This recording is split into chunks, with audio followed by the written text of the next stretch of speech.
The Pixel 9 Pro Fold, the successor to Google's original folding phone, has arrived. In terms of sequels, this one has the potential to be a significant one.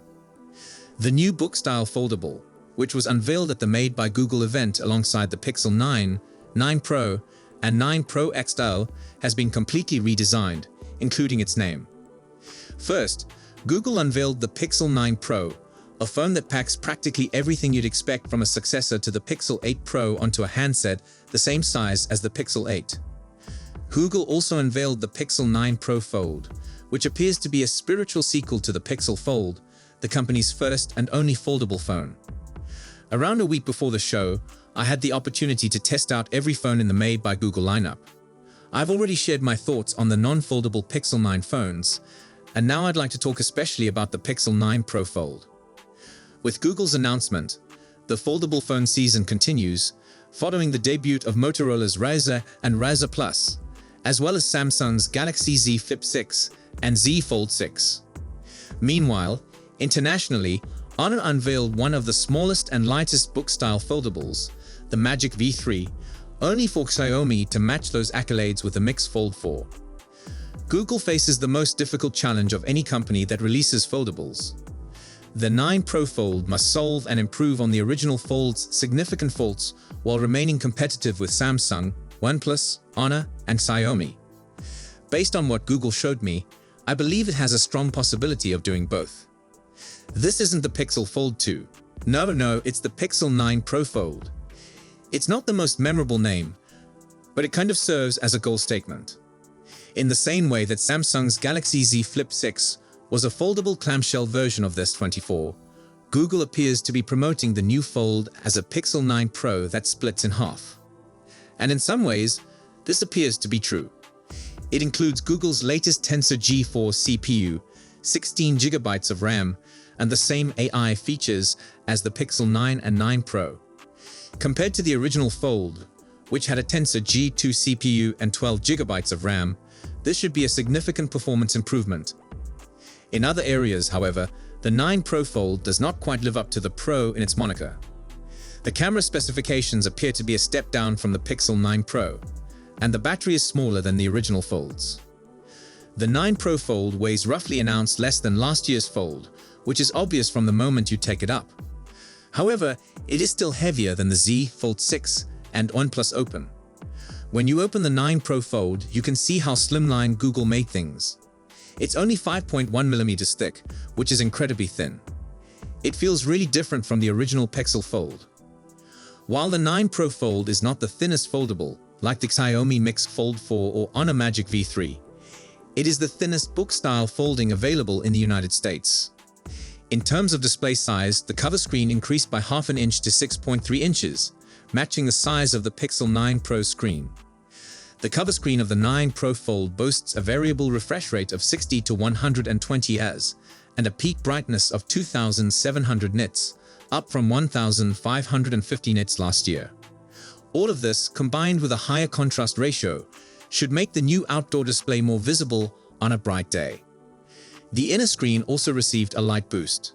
It's 8 inches in size, compared to the Pixel Fold's 7.6 inches, and it has an LTPO panel with a customizable refresh rate of 1 to 120 Hz.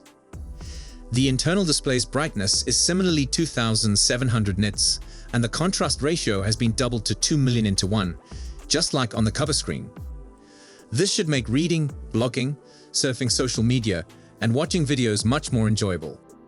The cover and back glass are constructed of Gorilla Glass Victus 2, and the back has a nice matte feel. The 9 Pro Fold is available in 2 colors, obsidian and porcelain. Pixel phones are known for their impressive camera technology, and the new Fold's cameras have received some upgrades.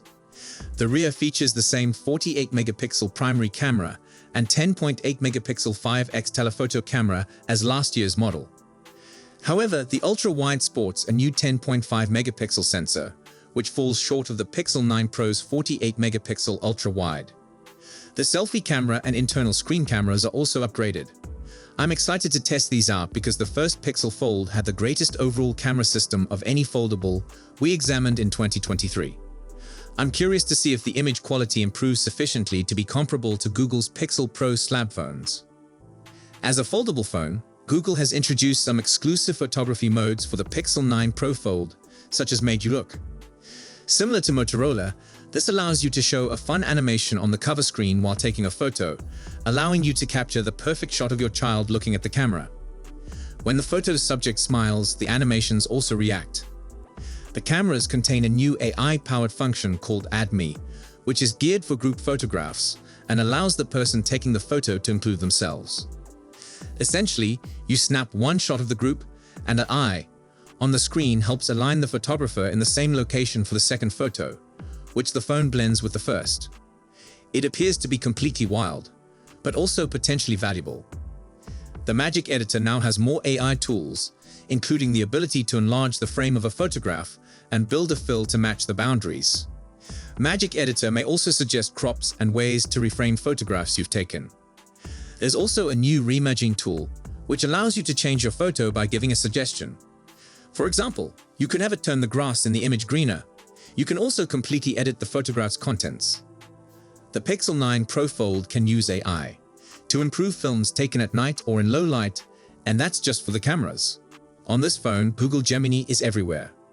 What's amazing is that when you purchase a 9 Pro Fold, you get a year of the Google One AI Premium plan. Google has also integrated AI into the user interface in more practical ways. The Weather app, for example, provides AI-generated weather summaries, while the Pixel Screenshots app allows you to search for information stored in screenshots.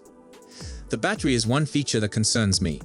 Last year's Pixel Fold had a 4,821 mAh battery that could last most of the day on a single charge. The 9 Pro Fold has a lesser 4,650 mAh battery, leaving me wondering how long it will survive. Maybe the new Tensor G4 chip is more efficient and can compensate for the smaller battery. We'll see when we can test it. I left two of the coolest new features for last. Google now offers Satellites SOS, which allows you to connect with emergency services even when you don't have a phone signal. Google also guarantees 7 years of OS, security, and Pixel feature updates. That means a 9 Pro Fold should operate just as securely and safely in 2031 as it does now. Granted, the Pixel 9 Pro Fold is plainly superior to the Pixel Fold. The design is superior in my opinion, and there are enough obvious spec increases here to make it worthwhile to upgrade, especially given that the starting price is the same as the Pixel Fold at $1,799. However, it is hardly the ultimate Pro phone. The Pixel 9 Pro XL costs $700 less and certainly provides a superior photography experience, practically all of the same software capabilities, and charges substantially faster than the Pixel 9 Pro Fold's comically slow 21 dovey pace. In other words, Google is attempting to present the Pixel 9 Pro Fold as a phone that it is not. It isn't superior or, in many circumstances, equal to the Pixel 9 Pro or Pixel 9 Pro XL. It folds. That is its significant advantage. This all makes me wonder what Google is actually trying to accomplish with the Pixel 9 Pro Fold. From where I'm sitting, it would have made more sense to play into the idea of this being the ideal professional phone by bringing over everything from the Pixel 9 Pro XL, but in a foldable form. However, this would have likely resulted in increased thickness, price, or both. Therefore, Google took an alternative approach. That is fine, but it cannot attempt to portray this as something it is not. It is attempting to have its cake and eat it too. This may seem nitpicky, but that's how I felt after only a short time with the device. On its own, the Google Pixel 9 Pro Fold is a stunning high-performance foldable that combines many of the greatest features of the Pixel ecosystem into a very adaptable form factor. However, when evaluated within the Pixel ecosystem and the larger foldable market competition, it is a far more awkward product than Google appears to want to admit. What are your thoughts? Did Google strike it out of the park with the Pixel 9 Pro Fold, or should it have gone a different route? Please share your thoughts in the comments section below and stay tuned. Then I will see you in my next video.